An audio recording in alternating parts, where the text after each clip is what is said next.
வணக்கம். வள்ளி வீட்டு சமையல் சேனல்லேருந்து நான் வள்ளி பேசுகிறேன். இன்றைக்கி உங்களுக்கு நான் என்ன சொல்லி கற்றுக் கொடுக்க போகிறேன் அப்படின்னா, மட்டன் பிரியாணி எப்படி செய்கிறதுங்கிறத பற்றி நான் உங்களுக்கு சொல்லிக் கொடுக்குறேன். அதை நீங்கள் கவனமாக பார்த்து செய்யுங்க. 1/2 கிலோ மட்டன் 3 ஆளாக்கு அரிசி போட்டு நான் உங்களுக்கு செஞ்சு காமிக்க போகிறேன்.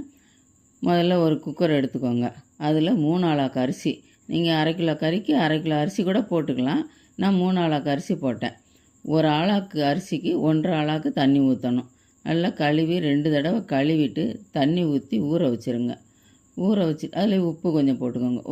ஒரு ஸ்பூன் உப்பு போட்டுக்கோங்க. போட்டு நல்லா கலக்கி விட்டு ஊற வச்சுருங்க. ஒரு குக்கர் எடுத்துக்கோங்க. அதில் 1/2 கிலோ மட்டன் நான் வாங்கியிருக்கேன். உங்களுக்கு எவ்வளோ தோது இருக்கோ அது மாதிரி போட்டுக்கோங்க. 1/2 கிலோ மட்டன், 1 ஸ்பூன் கல்லுப்பு, 1 ஸ்பூன் மஞ்சத்தூள், 1 ஸ்பூன் வீட்டு மசாலாத்தூள் போட்டு ஒரு 2 டம்ளர் தண்ணி ஊற்றி அடுப்பில் தூக்கி வச்சுருங்க.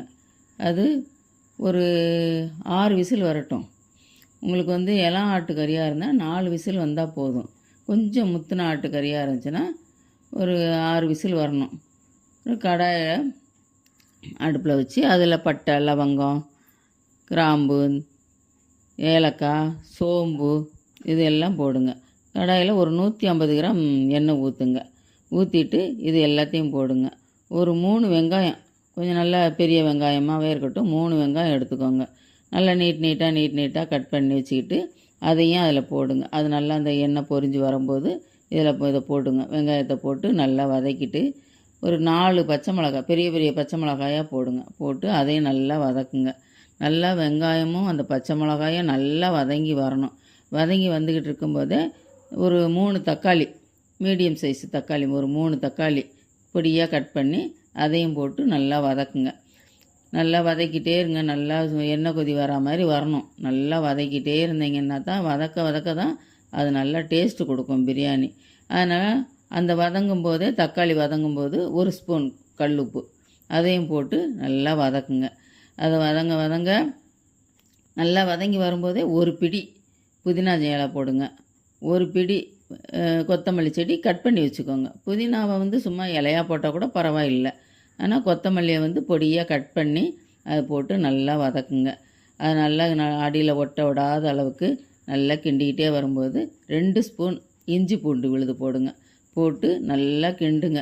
கைவிடாமல் கிண்டிக்கிட்டே இருந்தீங்கன்னா இந்த மாதிரி நல்லா செவந்து வரும். உங்களுக்கு பார்க்குறதுக்கே நல்லா தெரியும். இந்த அரிசி ஊற வச்சுருக்கோம் பார்த்தீங்களா, அதில் 1 ஸ்பூனு நெய் ஊற்றிக்கோங்க. 1 ஸ்பூன் தயிர் ஊற்றிக்கோங்க. எலுமிச்சம்பழம் ஒரு பாதி பழம் அதில் புழிஞ்சு விடுங்க. விட்டு நல்லா கிளறி விட்டுட்டு இந்த வதக்கி வச்சுருக்கோம் பார்த்தீங்களா, இந்த தக்காளி அதெல்லாம் போட்டு அந்த அரிசியில் போட்டு கலந்து விட்டுட்டு வேக வச்சுருக்கோம் பாருங்கள் கறி, அதை கறியை அள்ளி போட்டுட்டு அதில் உள்ள தண்ணி அளந்து ஊற்றுங்க. 1 ஆளாக்கு அரிசின்னா 1.5 ஆளாக்கு தண்ணி. இப்போ நம்ம தண்ணி முதல்ல ஒரு 2 டம்ளர் ஊற்றி கூட நம்ம ஊற வச்சுக்கலாம்.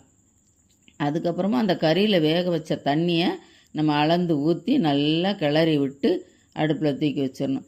அது நல்லா 4 பக்கமாக கொதித்து வரும்போது தட்டு வச்சு மூடி வச்சுருங்க. மூடி வச்சுட்டு ஒரு பானையில் தண்ணியை ஊற்றி மேலே தம் கட்டி போட்டுருங்க. அந்த மூடி போடும்போதே ஸ்டவ்வை ஆஃப் பண்ணிடுங்க.